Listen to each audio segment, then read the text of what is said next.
Aujourd'hui, nous suivons notre patiente dans son parcours en chirurgie ambulatoire.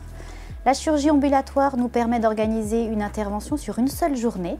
Cela vous permettra de repartir le soir même de l'intervention.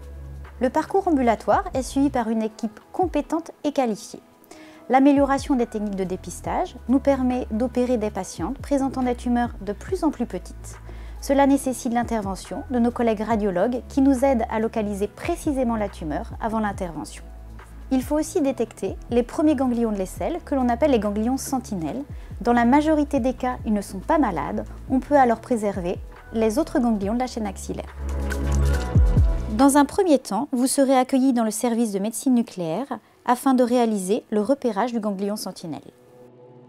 Vous êtes ici aujourd'hui dans le service de médecine nucléaire pour réaliser une lymphoscintigraphie appelée aussi technique du ganglion sentinelle. Donc c'est un examen qui permet de limiter les séquelles chirurgicales au niveau du creux axillaire et du bras. Grâce à 2 injections, on va repérer le ganglion qui sera retiré par le chirurgien et analysé au laboratoire après l'intervention. Donc après cet examen, vous serez conduite en radiologie pour réaliser une mammographie ou une échographie. Au service de radiologie, nous allons effectuer la mammographie ou l'échographie qui permettra de localiser la tumeur si celle-ci n'est pas palpable.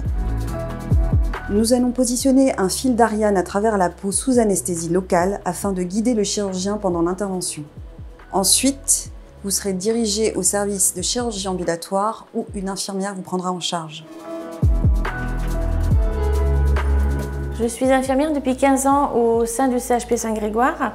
Mon but dans le cadre d'une chirurgie ambulatoire est de vous accompagner, de répondre à vos questions et de vous préparer pour l'intervention. Je vous expliquerai comment vous préparer pour l'intervention et je vérifierai que vous ayez pris tous les documents nécessaires pour l'intervention. Vous serez pris en charge par un brancardier qui vous emmènera au bloc opératoire. Ensuite, l'anesthésiste s'occupera de vous et vous serez endormi en salle d'opération pour l'ablation du ganglion sentinelle. Il est essentiel que vous soyez informé et rassuré après l'intervention. Le chirurgien passera vous voir après l'intervention et vous aura les consignes post-opératoires, à savoir que vous ne rentriez pas seul chez vous à la maison et que vous soyez bien accompagné la première nuit. Notre patiente sera recontactée le lendemain de l'intervention par une infirmière afin de vérifier que les suites de l'intervention se déroulent normalement. Cela permet en plus de rassurer la patiente.